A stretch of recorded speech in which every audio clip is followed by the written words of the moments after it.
सभी को Ram Ram. Crack exam YouTube channel में आप सभी लोगों का स्वागत है। नेक्स्ट चैप्टर स्टार्ट करते हैं ह्यूमन राइट्स। ह्यूमन राइट्स में पहले तो हम इसकी डेफिनेशन देख लेते हैं। ह्यूमन राइट्स का मतलब होता है बेसिक राइट्स और फ्रीडम जो सभी मनुष्यों के लिए ज़रूरी हैं। ये होती है ह्यूमन राइट्स की डेफिनेशन। अब ह्यूमन राइट्स में क्या क्या चीज़ें होती हैं? सिविल और पॉलिटिकल राइट्स, दोनों तरह के राइट्स होते हैं। ओके।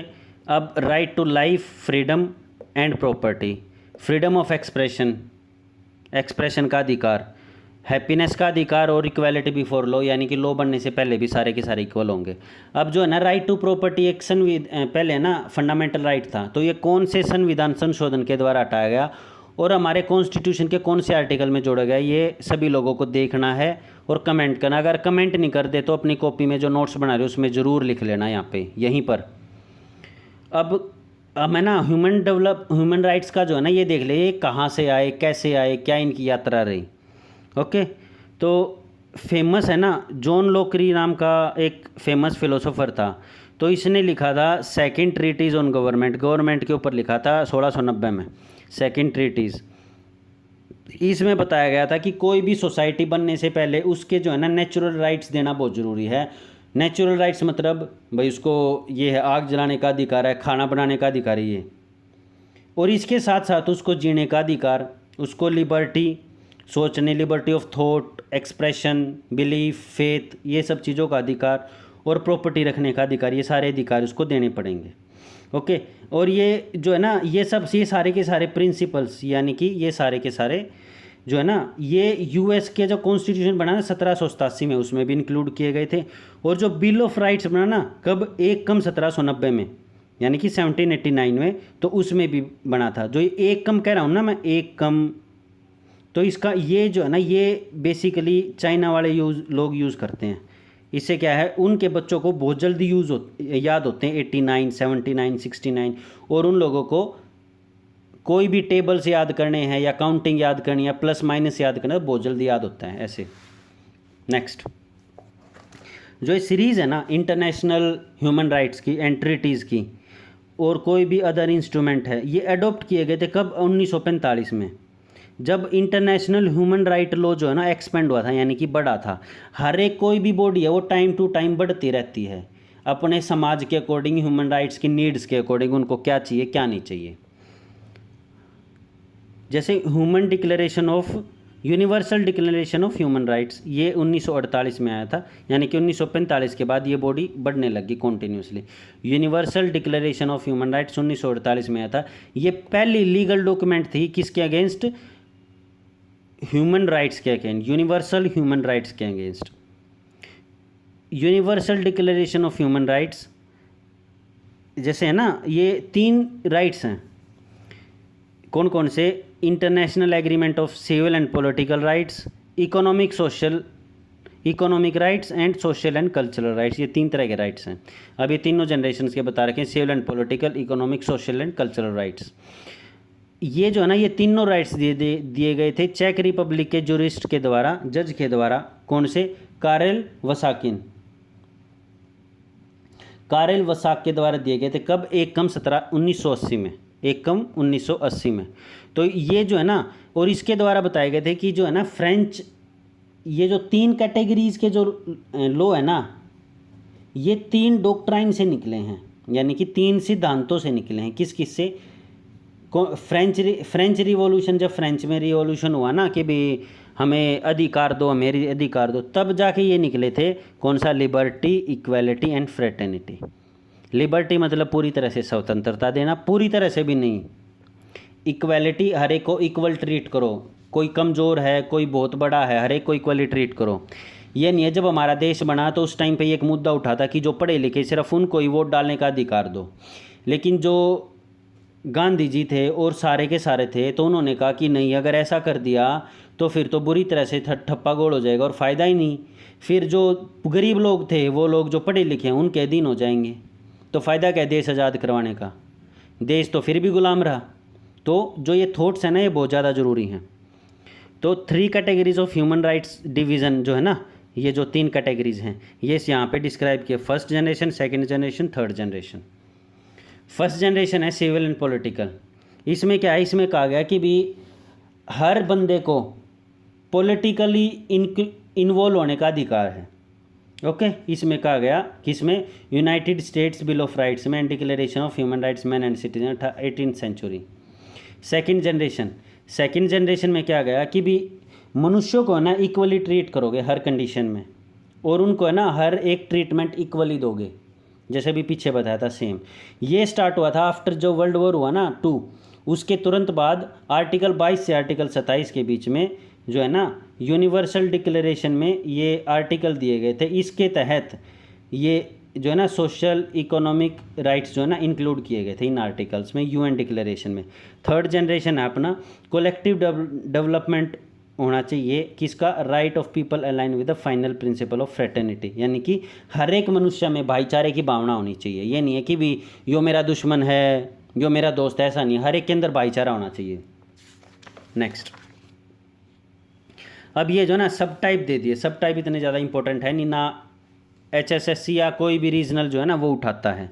अगर कोई HPSC या ऐसा कोई कैंडिडेट देख रहा है तो वो यहीं पे वीडियो को रोक के और यहाँ तक देख सकता है, क्योंकि जिस चीज़ की मैं पढ़ा रहा हूँ उसके लिए ये सारे की सारी इंपॉर्टेंट नहीं है। नेक्स्ट, ह्यूमन राइट्स कैसे आए and United Nations, United nation की उत्पत्ति कैसे हुई। ह्यूमन राइट्स का मतलब है जो inherent to all the human being, यानी कि पैदा होते ही उनको उनका जन्मसिद्ध अधिकार हो जाता है कि हाँ भाई हमारा ही जन्मसिद्ध अधिकार है, इसको आप लोग नहीं छीन सकते। और वो एज के साथ बढ़ते हैं, ये नहीं है कि भी आप 1 साल के हो गए सरकार को कह दो कि भी जन्मसिद्ध अधिकार है, नौकरी दो, खाना दो, नहीं, वो उस टाइम पे आपको दूध ही दे सकते हैं, थोड़ी बहुत कैलोरीज दे सकते हैं, समझे। ह्यूमन राइट्स का मतलब है आप किसी भी देश से आते हैं, किसी भी जगह से आते हैं, कोई भी आपका सेक्स है, मेल है, फीमेल है, थर्ड जेंडर है, किसी भी आपका कोई किसी भी कंट्री से आप बिलोंग करते हो, किसी भी आप कोई भी हिंदू से हो, मुस्लिम से हो, सिख से हो, कोई भी आपका रिलीजन हो, किसी भी आप कलर के हो, ब्लैक हो, वाइट हो, रेड हो, किसी भी तरह के आप कलर के इंसान हो, रिलीजन के हो, लैंग्वेज कोई भी आप लैंग्वेज बोलते हो या कोई भी और के हो, हर एक को इक्वली ट्रीट किया जाएगा। ये सब किसने कहा था, the United nation office of high commissioner for human rights. Okay, और यहीं से आप लोगों ने देखा कि 1945 में ये लोग लागू कर गए थे इस चीज़ को, और अपन 15 अगस्त 1947 को देश आज़ाद हुआ, और उसके बाद कॉन्स्टिट्यूशन जो बनाना धीरे धीरे, तो उसमें ये सब चीज़ें इंक्लूड की गई हमारे में। तो वो कहाँ से आई, सोचो, कुछ USA से उठाई, कुछ UK से उठाई, कुछ कनाडा से उठाई, कुछ अपन ऑस्ट्रेलिया से उठाई, हर कंट्री से कुछ चीज़ें उठा उठा के एक बढ़िया सा कॉन्स्टिट्यूशन बना दिया। चार्टर जो है ना यूनाइटेड नेशन का साइन कब किया गया था, 26 जून 1945 को, याद रख लेना।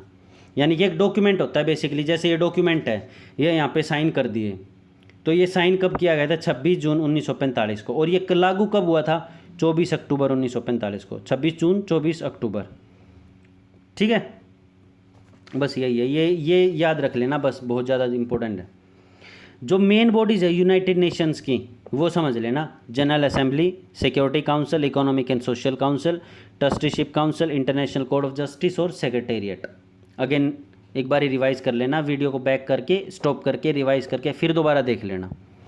यूनाइटेड सिस्टम, UN सिस्टम का जो ना the office of the UN high commissioner of human rights, ये किसके लिए रिस्पॉन्सिबल होता है, तो ये जो है ना प्रमोट और प्रोटेक्ट करता है ह्यूमन राइट्स को, कि भी किसी का भी ह्यूमन राइट्स का उल्लंघन ना हो। जैसे कश्मीर में कुछ भी हो जाता है तो यूनाइटेड नेशन का जो high commissioner for human rights है ना, वो कहता है कि भी आप लोगों का जो है ना, ये हर साल एक रिपोर्ट करता है, तो उसमें बताता है कि किस कंट्री की कहाँ पे क्या क्या इश्यूज़ हैं। जैसे पाकिस्तान के ऊपर भी इन लोगों ने मुद्दा उठाया, इजराइल के ऊपर भी इन लोगों ने मुद्दा उठाया। हालांकि ये भी फेवर लेते हैं किसी कंट्री का, उसके खिलाफ नहीं उठाते कभी भी। जैसे यूएस में ब्लैक के खिलाफ बहुत ज़्यादा भयंकर काम हो रखा है, पीटते हैं वहाँ, समझे, ब्लैक लोगों को।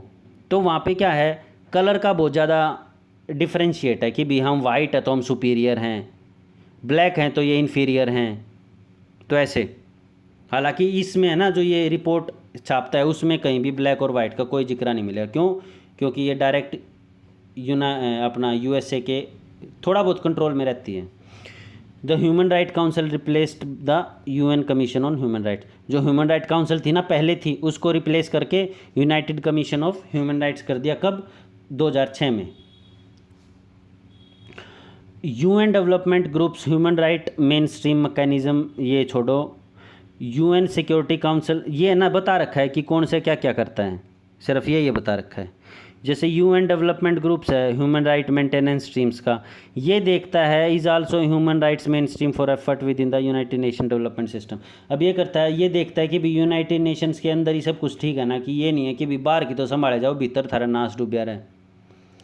यूएन सिक्योरिटी काउंसिल ये किसके लिए डील करता है, ये करता है कि भी ह्यूमन राइट्स का वोलेशन तो नहीं हो सर, किसी भी जगह पे किसी की आपस में लड़ाई तो नहीं चल रही है जिसकी वजह से यहाँ पे कोई कॉन्फ्लिक्ट हो गया और ह्यूमन राइट्स का वोलेशन हो रहा हो। यूएन जो है ना, यूनाइटेड नेशन फोर्स भेजती है पर्टिकुलर वहाँ पे, उनकी फोर्स के उनकी जो शर्ट है ना उनके ऊपर बैच होता है आर्मी के ऊपर, और ये इनके लिए ना हर एक कंट्री को अपनी आर्मी भेजनी पड़ती है, ज़रूरी है ये। थर्ड कमेटी है सोशल ह्यूमैनिटेरियन कल्चरल, ये जो है ना ये ध्यान रखती है कि भी सबके वुमन के बच्चों के इनके राइट्स जो है ना हार्म तो नहीं हो रहे भाई, ये ठीक तरह से जी रहे हैं ना, इनको इक्वली ट्रीट किया जा रहा है ना किसी भी कंट्री में, ये देख रही general assembly third committee. Next, ये सब नहीं है इतने ज़्यादा important. Main human rights related organs, ये क्या है ना, ये भी ह्यूमन राइट्स के ऑर्गन्स हैं जो बहुत ज़्यादा इंपॉर्टेंट है। वैसे तो बहुत सारे हैं ह्यूमन राइट्स के ऑर्गन्स, लेकिन ये बहुत ज़्यादा इंपॉर्टेंट। जैसे यूनेस्को, यूनेस्को क्या, united nation educational scientific and cultural organisation. ये कब एस्टेब्लिश हुई थी, ये हुई थी 4 नवंबर, याद रख लेना 4 नवंबर। सीईटी का एग्ज़ाम भी हुआ था आई थिंक 4 नवंबर को, तो ये याद रह जाएगा 4 नवंबर 1946 को। ओके 1946 को ये कौन आया था, यूनेस्को आया था कंट्रोल में।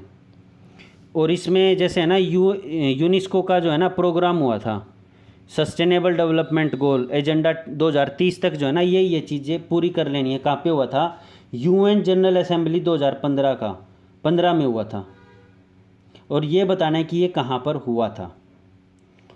फंक्शंस ये चीज़ हैं, इनको छोड़ो। यूनिसेफ और ऑर्गन्स है ये यूएन के इंपॉर्टेंट ऑर्गन्स।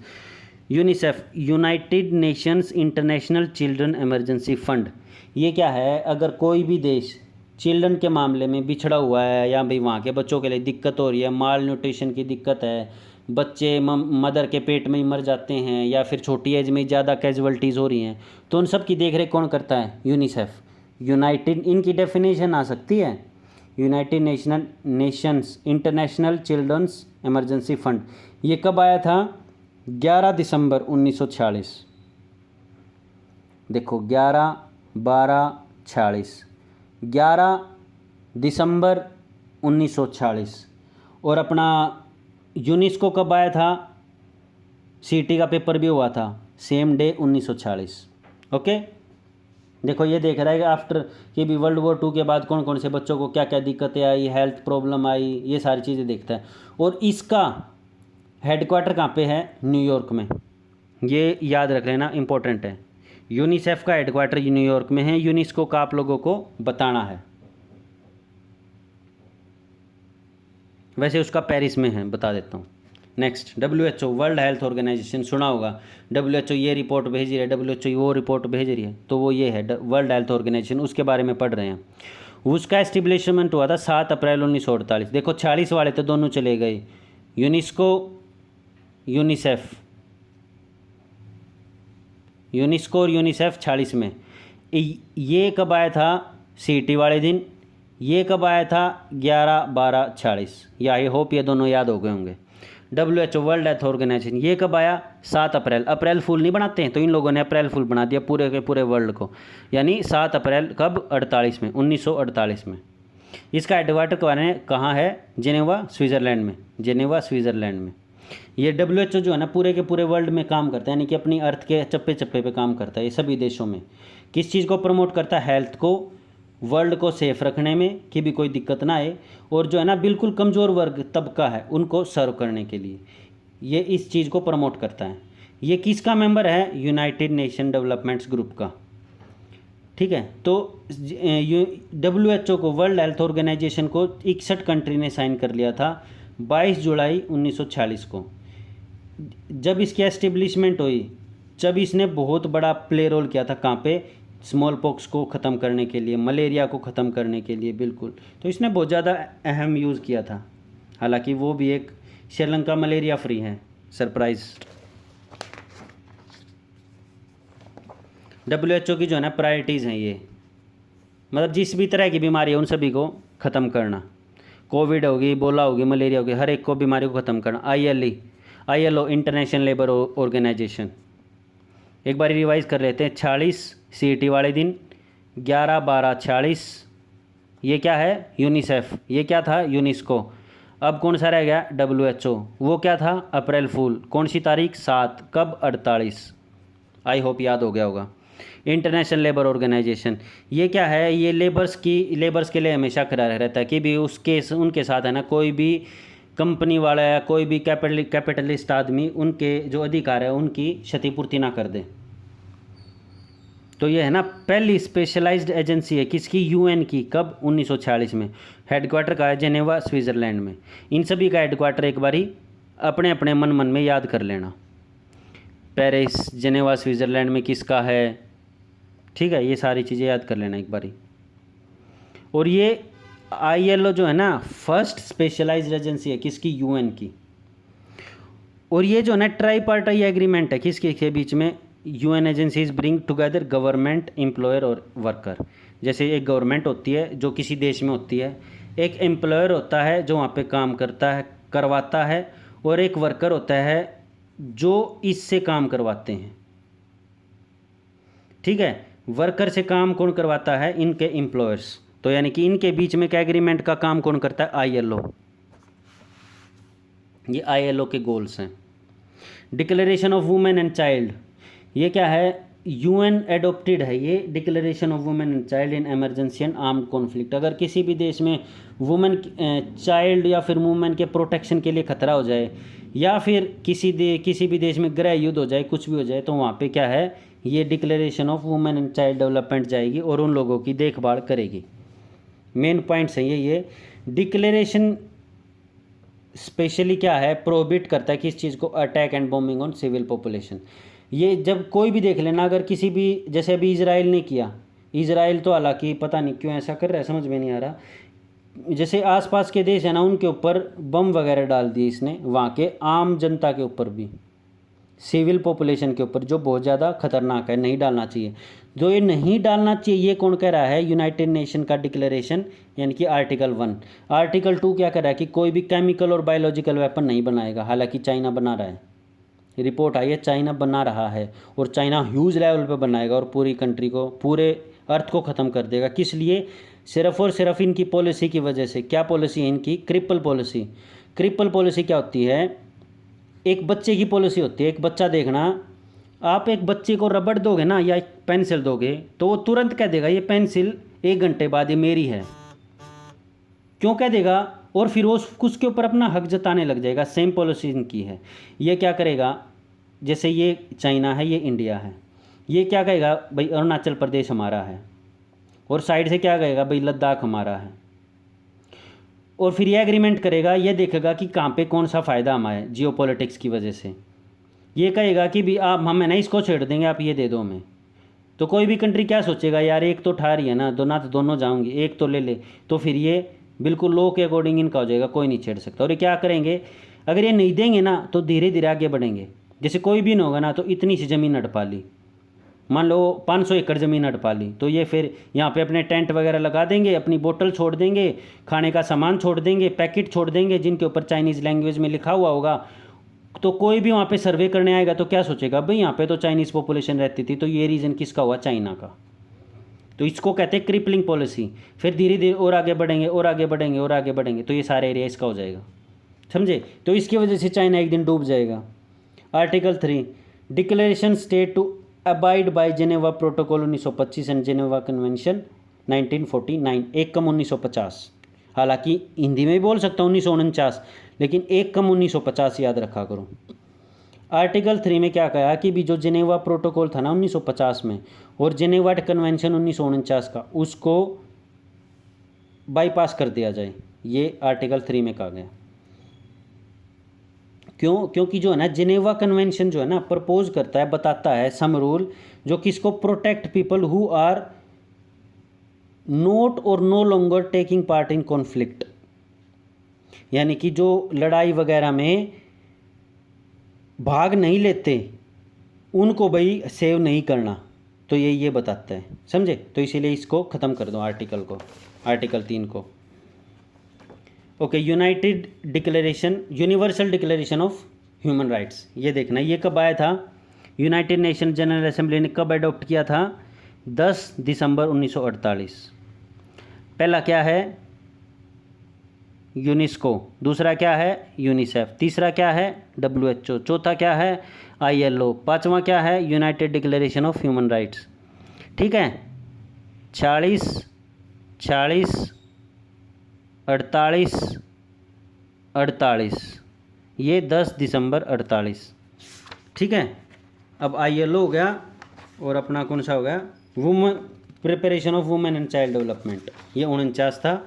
और ये अपना universal declaration of human rights क्या है, 48 है, 10 दिसंबर 1948। ये क्या है, लीगल डॉक्यूमेंट है protecting universal and human rights. इनको प्रोटेक्ट करने के लिए एक लीगल डॉक्यूमेंट बना दिया कि भी हाँ ये प्रोटेक्ट हो जाएंगे। इन चीज़ों से हम लोगों को फ्रीडम दिलानी है बेसिकली। इसमें क्या है ना, 30 आर्टिकल है जो किसको करते हैं, इंडिविजुअल के राइट्स को, यानी कि एक पर्टिकुलर एक बंदे के राइट्स को, वो बंदा कोई भी हो सकता है हमारे देश में, यानी कि एक एक बंदा करके सभी हैं वो, सभी के सभी। तो ये क्या है, ये 30 आर्टिकल जो है ना यहाँ दे रखे, किसी को ज़्यादा वो हो रही हो, कुछ खुजली वगैरह हो रही तो ये सारा पढ़ लेना। और जो थर्टिकल राइट्स आर्टिकल कौन से ये हैं, वो थर्टिकल आर्टिकल्स, जो सिविल्स वाले बंदे देख रहे हैं वो यहाँ पे रोक लेना वीडियो को और अपना देख लेना। नेक्स्ट करते हैं हम लोग human rights in India. India में क्या है, fundamental rights and Indian constitution, जो हमारे है ना संवैधानिक अधिकार, फंडामेंटल राइट्स और हमारे भारत का कॉन्स्टिट्यूशन, ये क्या कहता है, ये जो है ना BR अम्बेडकर चेयरपर्सन थे किसके, ड्राफ्टिंग कमेटी के, उसने सारी चीज़ों को जो है ना आर्किटेक्ट किया था। आर्किटेक्ट का काम क्या है, सारी चीज़ें हैं लेकिन उनको अच्छी तरह से ढंग से जचाना, वो होता है आर्किटेक्ट का काम।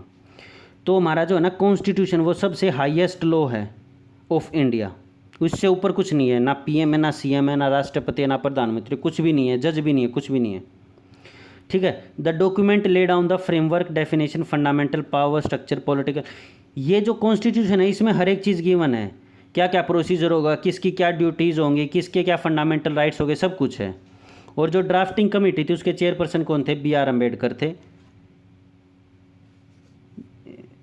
और जो है ना कॉन्स्टिट्यूशन डिक्लेयर करता है किसको, इंडिया क्या है, sovereign socialist secular democratic Republic, ये याद रख लेना, सोवरन सोशलिस्ट सेक्युलर डेमोक्रेटिक और रिपब्लिक।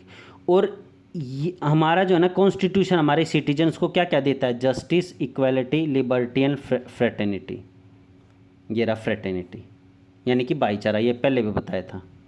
फ्रेटर्निटी, इक्वालिटी और लिबर्टी ये कहाँ से लिए गए बता दो, और जस्टिस कहाँ से लिया गया वो भी बता दो।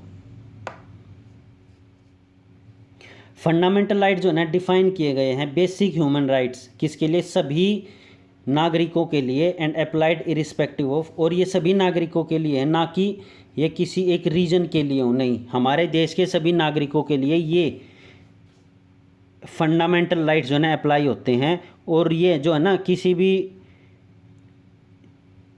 बंदे के लिए जो इन चीज़ों का जो है ना, इन चीज़ों की वजह से उसके फंडामेंटल राइट्स का हनन करेगा, उसको कानून के अकॉर्डिंग सज़ा मिलेगी, जैसे race, place of birth, religion, caste, creed, gender. इनके ब्याह पे अगर किसी ने भी किसी भी बंदे से कुछ भी किया ना, तो हाई कोर्ट और सुप्रीम कोर्ट उसको सज़ा देगी। ये क्या है, कॉन्स्टिट्यूशन में हमारे जो है ना गारंटी दिए गए कि भी ये जो है ना गारंटीड है, ये आप लोगों इसके साथ कोई भी आप लोगों का छेड़छाड़ नहीं किया जाएगा। जस्टिकेबल एंड एनफोर्सेबल थ्रू कोर्ट, अभी मैंने बताया था कोर्ट के थ्रू ये जो है ना एनफोर्सेबल है, कोर्ट के पास अपार पावर्स मिल जाती हैं अगर किसी का भी फंडामेंटल राइट का हनन होता है तो। ये जो है ना हमारे पार्ट 3 में दिए गए हैं फंडामेंटल राइट। कौन सा? Right to equality, right to freedom, right against exploitation, right to freedom of religion, cultural and education right, और राइट टू कॉन्स्टिट्यूशनल रेमेडीज़। इसके अकॉर्डिंग आर्टिकल 32 में हम लोग हाई कोर्ट सुप्रीम कोर्ट जा सकते हैं। अच्छा ये बताओ, हाई कोर्ट और सुप्रीम कोर्ट को ही पावर है या किसी भी और कोर्ट को भी ये पावर है कि वो फंडामेंटल राइट को देख सकता है? अगर हाँ तो ये पावर कौन दे सकता है उसको?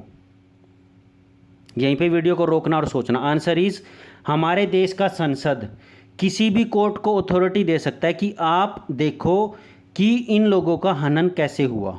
अगर वो चाहे तो सभी डिस्ट्रिक्ट कोर्ट्स को कह सकता है कि सभी डिस्ट्रिक्ट कोर्ट्स को पावर है कि आप देखो अगर किसी का फंडामेंटल राइट्स का हनन होता है तो आप देखो। ठीक है, ये पावर हमारे कॉन्स्टिट्यूशन ने संसद को दे रखी है। जैसे राइट टू इक्वालिटी में ये चीज़ें हैं। आई होप पॉलिटी कर ली होगी, नहीं तो ये पॉलिटी में मैं सेपरेट बताऊंगा। Right to equality, right to freedom, rights against exploitation, right to freedom of religion, right to constitutional image और कल्चरल एंड एजुकेशनल राइट्स।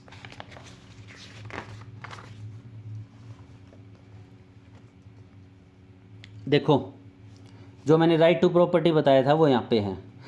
जो है ना 44वां संविधान संशोधन था ना, कॉन्स्टिट्यूशनल अमेंडमेंट, उसके थ्रू ये हटा दिया गया था। 44वां संविधान संशोधन, उसके थ्रू ये हटा दिया गया था। ठीक है, और ये अपना आर्टिकल 200 के फर्स्ट में ये है। कौन सा? Right to property. ठीक है, next right for children and women. अब वुमेन और चिल्ड्रन के कौन कौन से राइट्स हैं वो यहाँ पे दे रखे हैं। आर्टिकल 14 इक्वालिटी बिफोर लॉ, किस यानी कि लॉ से पहले सब इक्वल हैं, या वुमन है या चाइल्ड है, तो यानी कि इसमें वुमेन भी है तो ये वुमेन्स के भी होंगे। आर्टिकल 15(1) के थ्रू 15(1) में क्या कहता है कि भी religion, race, caste, sex, place of birth और किसी भी के थ्रू के हम वुमेन को एक साइड में नहीं कर सकते कि भी वुमेन हट जाओ, हम तो मैन को जॉब देंगे, या ये नौकरी मैन के लिए है, या फिर यहाँ पे मंदिर में आदमी अलाउड हैं। ऐसा नहीं कर सकते, ये फिर डिस्क्रिमिनेशन हो जाएगा, गलत है। और ये कई लोग ये कहते हैं कि नहीं इसमें ये मंदिर में इन लोगों के लिए अच्छा है, उन लोगों के लिए अच्छा है। एक मंदिर सभी लोगों के लिए अच्छा है अगर वो अच्छी श्रद्धा लेके जाए तो, नहीं तो उनके माँ बाप भी उनके लिए कुछ नहीं है। आर्टिकल 15(3) ये क्या कहता है? ये वुमेन और चाइल्ड के फेवर की वो बात करता है, स्पेशल प्रोविज़न देता है वुमेन और चाइल्ड को। Article 16, 39(a), 39(d), 39(a) capital A, 42, 47, 40, 51(a)(e), ये एक बारी देख लेना यहीं पे रोक के वीडियो को। नेक्स्ट में क्या गया कि भी जो सीट्स रिजर्व होंगे ना SC ST के लिए, किसकी? वुमेन की, वो क्या है? एक तिहाई से कम नहीं होंगी। ये डायरेक्ट क्वेश्चन आता है, याद रख लेना। अब क्या गया कि भी पंचायत में ना 1/3 सीट्स किसके लिए रिजर्व होंगी? वुमेन के लिए। ये किस में क्या गया? आर्टिकल 243(d)(4) में, 243(d)(4) में। आई होप ये समझ में आ गया होगा। अब वुमेन के लिए कौन कौन से लॉ बनाए? मैटरनिटी बेनिफिट एक्ट 1961 अमेंड किया गया 1995 में। डोरी प्रोहिबिटेड 1961 में। आज भी बहुत सारे आरामखोर लोग डोरी लेते हैं। आजकल उल्टा ही पंगा चल रहा है, डोरी ना लेते तो गाड़ी ले ले हैं, गाड़ी ना ले ले तो गाड़ी के पीछे ले ले हैं। मतलब उनने कोई ना कोई बता रखा है, साधन कर ले हैं, कार्रवाई पक्के खपीटर बसे हैं। Prohibition of child marriage act, भाई बच्चों की शादी नहीं कराएंगे, लेकिन आज भी राजस्थान हरियाणा के भी कुछ विलेजेस में हो रही है, और ये कड़वी सच्चाई हो रही है। ये चलो छोड़ो, जो भी है इसके ऊपर इतना स्ट्रेस नहीं डालते। ये ईयर याद कर लेना। मैटरनिटी बेनिफिट एक्ट 1961, डोरी prohibition act 1961, prohibition of child marriage act 2006। देखो कितना लेट आया prohibition of child marriage act 2006। Indecent representation of women act 1986 की भी हर जगह पे वुमेन की इक्वल पार्टिसिपेट होगा। कमीशन ऑफ सती 1987, हालांकि ये 1947 में आ जाना चाहिए था, जब हमारा संविधान 1951 में आ जाना चाहिए था पहले अमेंडमेंट एक्ट के थ्रू, लेकिन ये 1987 में आया। सती जो होती है ना, अपनी एक मूवी भी है इस पर, तो उसको प्रोहिबिट किया गया कि भी वो नहीं होगी। Protection of women from disaster, domestic violence act 2005, हालांकि ये डिजास्टर भी कह दे तो कोई दिक्कत नहीं है, डोमेस्टिक डिजास्टर। यानी कि घर पे कोई है ना, हाथ वगैरह हो, गलती से कुछ भी हो जाए भाई, वुमेन को नहीं मारना, गलत है ये, 2005 के अकॉर्डिंग कहा गया। हालांकि माँ बाप पीट सकते हैं, वो लोग एलिजिबल हैं। जस्ट जो का पार्ट। अब है ना, चाइल्ड के लिए भी हमारे संविधान में बहुत सारी चीज़ें दे रखी हैं। Article 21A right to freedom, compulsory education बताया गया। 6 से 14 साल तक के, ये याद रख लेना, 6 से 14 साल तक के बच्चों को फ्री कंपलसरी एजुकेशन दी जाएगी आर्टिकल 21A के तहत। यानी कि 14 साल और उससे कम के बच्चों को किसी भी हजारडेस एम्प्लॉयमेंट में काम नहीं करना है, आर्टिकल 24। ठीक है। आर्टिकल 39E में क्या है, एब्यूज़ नहीं करना है किसी भी बच्चे को, सेक्सुअली हैरेस नहीं करना है। नेक्स्ट, बॉन्डेड लेबर नहीं करवाना है, आर्टिकल 23। अब ये क्या नहीं, स्पेशल राइट्स हैं जो बच्चों के लिए होते हैं, स्पेशली अप्लाई होते हैं सिर्फ बच्चों के लिए। अब उनकी हेल्थ का प्रॉपरली चेकअप होगा, मिड डे मील बनेगा स्कूल्स में, अपना फिजिकल पनिशमेंट नहीं दी जाएगी, जो कि अभी भी हरियाणा के बहुत सारे स्कूलों में दी जा रही है। यूपी का मेरे को पता नहीं, हरियाणा में हूँ तो हरियाणा का ही बताऊँगा। बेसिक एजुकेशंस जो है ना, मदर टंग में होगी। ये नहीं है कि भी छोटा बच्चा और आप ये कहो कि भी इंग्लिश सीखो, नहीं, उसको कुछ बातें मदर टंग लैंग्वेज में भी सिखानी पड़ेंगी।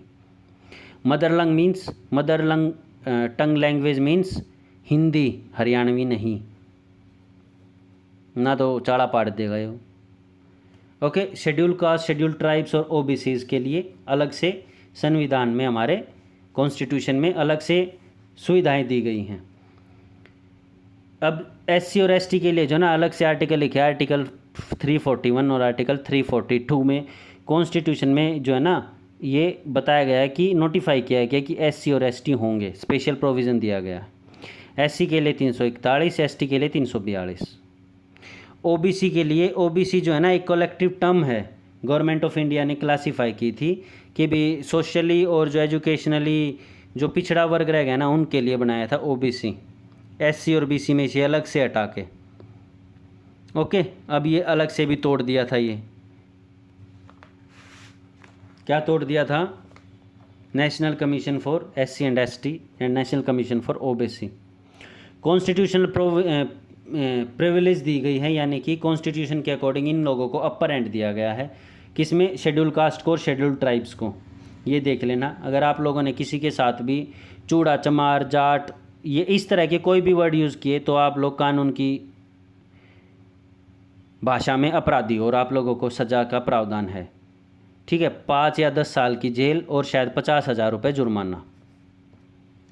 तो ये सारी चीज़ें इसमें दी गई हैं। शेड्यूल ट्राइब्स को भी अपार जो है ना वो दिया गया कि कोई भी शेड्यूल ट्राइब्स में जाके बस नहीं सकता।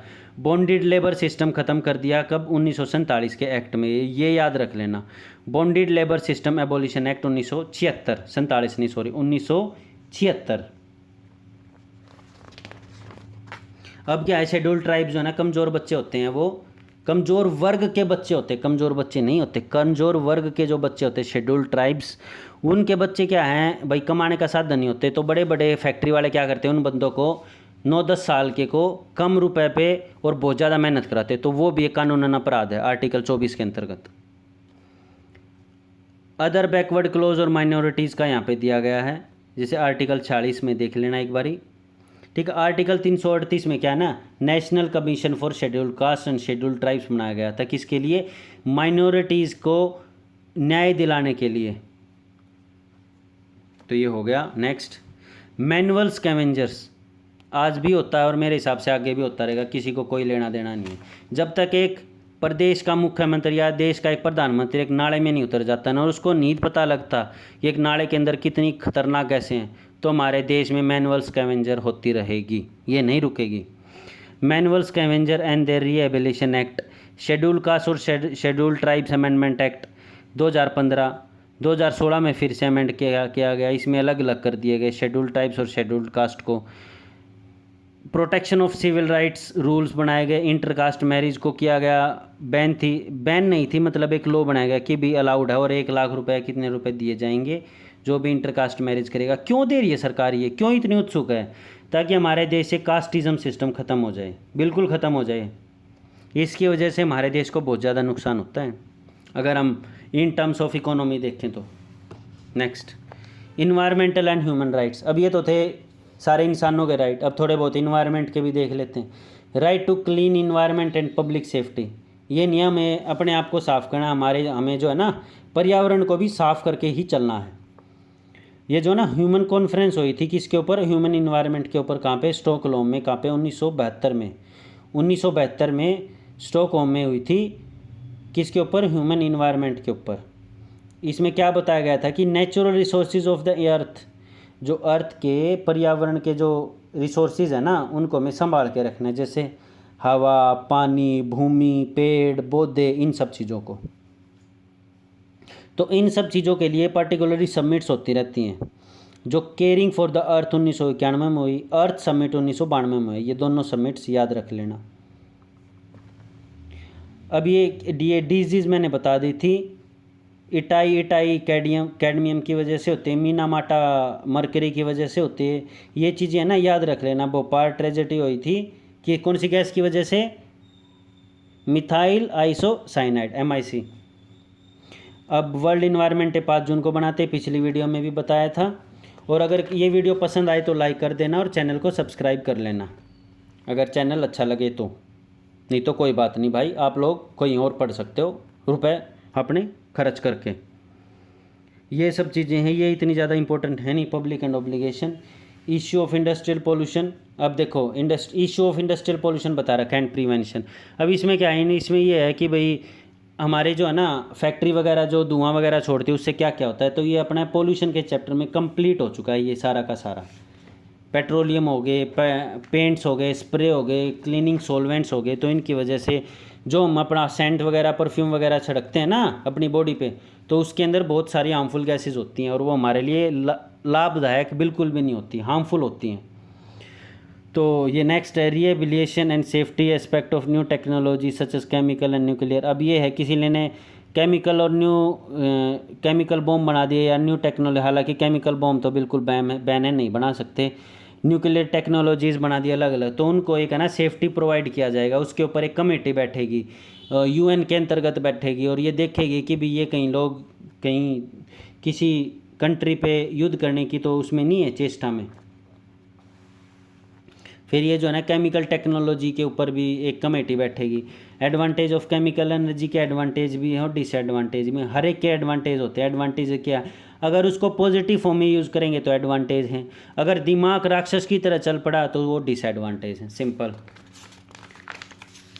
और अगर ज़्यादा ठीक ठाक लगे चैनल तो लाइक कर देना, और अगर कुछ इश्यूज़ हों, अगर मेरे को थोड़ा सा प्रेज़ करना है तो भाई कमेंट भी कर सकते हो, मेरे को खुद को अच्छा लगता है। और सारी की सारी प्रीवियस वीडियोज़ अपने क्रैक एग्ज़ाम के प्लेलिस्ट में पड़ी हैं, वो सभी के सभी देख सकते हैं, जिसमें इकोनॉमिक एंड गवर्नेंस और आज इन्वायरमेंटल स्टडीज़ कंप्लीट हो जाएगा। डिज़ास्टर मैनेजमेंट में कुछ है नहीं, सिंपल ये सारी की सारी टर्म्स में करवा दूंगा अलग से। Issues for the waste disposal, देखो अब कुछ है ना मेरे हिसाब से, हाँ ये आ गया main important. Conservation of natural resources and human rights, इसमें क्या है, बायोलॉजिकल डाइवर्सिटी एक्ट कब बनाया था, 2002 में। इसके थ्रू पार्लियामेंट ने कहा था कि भी जो बायोलॉजिकल डाइवर्सिटी है उसको भी हमने बचा के रखना है, जो कि हमारे इंसान के जीने के लिए और उसकी नॉलेज के लिए, आगे आने वाली जनरेशन्स की, तो उनकी नॉलेज के लिए बहुत ज़्यादा ज़रूरी है, ताकि हम पेड़ पौधों को और ज़्यादा विकसित कर सकें। वाइल्ड लाइफ कंजर्वेशन एक्ट 1972 में बना था, जो वाइल्ड लाइफ को बचाएगा। Next, environmental impact assessment. देखो इसमें हम बताते हैं कि भी अगर किसी भी तरह का हमारे इन्वायरमेंट के ऊपर कोई भी दिक्कत आ रही है ना, आ रही है, तो उसके लिए हमने बनाया था इन्वायरमेंटल इम्पैक्ट असेसमेंट। हम इसमें देखते हैं कि भी हमारे इन्वायरमेंट के ऊपर किस किस चीज़ों से क्या क्या दिक्कतें आ रही हैं, इम्पैक्ट आ रहा है, और उसके क्या क्या समाधान हैं। जैसे international association for impact assessment, ये डिफ़ाइन की गई थी कि इसमें जैसे भाई ये है ना एक तरह का प्रोसेस होता है जिसमें हम आइडेंटिफाई करते हैं, प्रिडिक्ट करते हैं, फिर उसको इवेलुएट करते हैं, फिर उसको ख़त्म करते हैं। ख़त्म करने की सारी चीज़ें होती हैं जिसमें इन्वायरमेंटल इम्पैक्ट असेसमेंट में। Protection of the environment as outline in the environment Indian constitution, इसमें जो है ना इंडियन कॉन्स्टिट्यूशन जो गारंटी देता है कि इसकी जस्टिस, लिबर्टी, इक्वालिटी, फ्रेटर्निटी, किसको सब नहीं, सभी के सभी हमारे सिटीजन्स को, हमारी कंट्री के सिटीजन्स को। अब 42वां संशोधन हुआ 1977 में, इसमें क्या किया, प्रोटेक्ट किया गया और इम्प्रूव किया गया किसको, इन्वायरमेंट को, किसके लिए, for the good of society as a whole, यानी कि हमारे सोसाइटी के अच्छे के लिए ये 42वां संशोधन 1977 लाया गया। अब आर्टिकल 51A है, सब कैटेगरी नो, इसमें क्या गया, इसमें हर बंदे की ड्यूटी लगाएगी, duty of the every citizen of Indian, किसको, कि भी प्रोटेक्ट और इम्प्रूव करना है किसको, नेचुरल इन्वायरमेंट को, जैसे कि जंगल, लेक, नदियाँ, वाइल्ड लाइफ और कोई भी लिविंग बीइंग या लिविंग क्रिएचर, उन सभी को। तो ये सारी इसमें बता रखी हैं।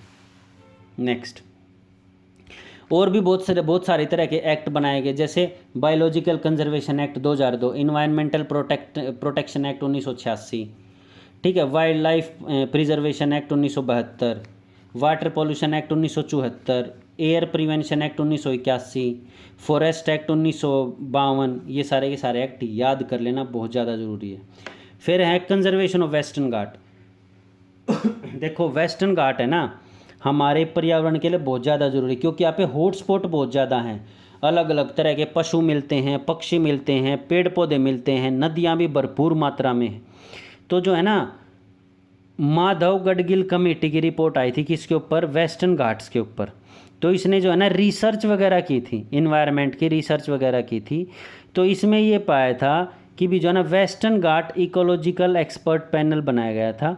इसमें क्या मिला था, इन्होंने ये जो है ना रिकमेंडेशन दी थी, क्या क्या रिकमेंडेशन दी थी, कि भी जो है ना इसकी पहाड़ियों को जो है ना एंटायर हिल रेंज, इसको क्या कर दे, इकोलॉजिकल सेंसिटिव जोन बना दो।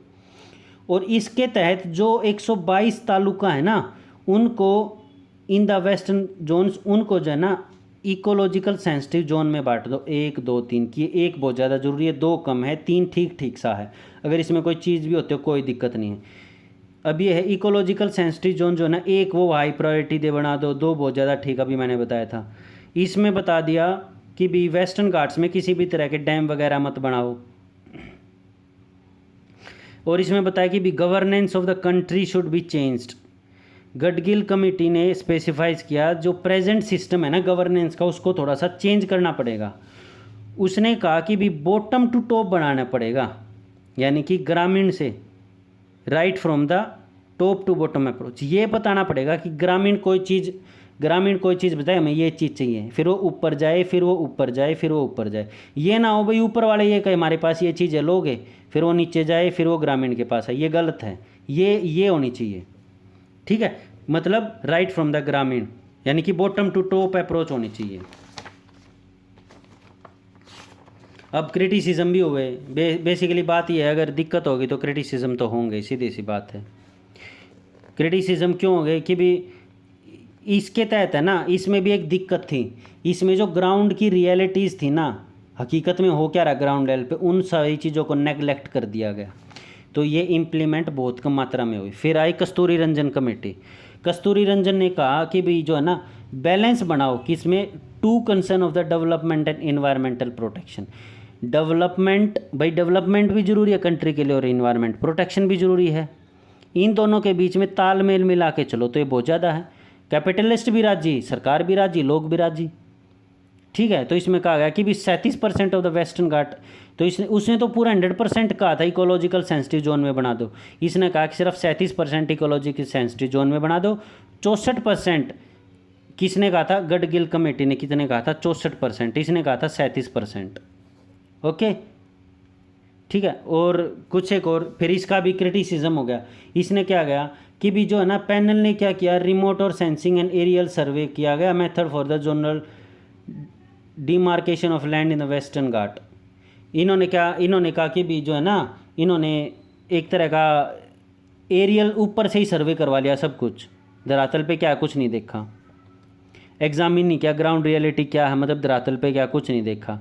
जो है ना इसमें जो पावर है, पावर दे दी ब्यूरोक्रेट्स को और फॉरेस्ट ऑफिशियल को, जैसे अभी forest ranger, deputy ranger, forester को, इनको पावर दे दी।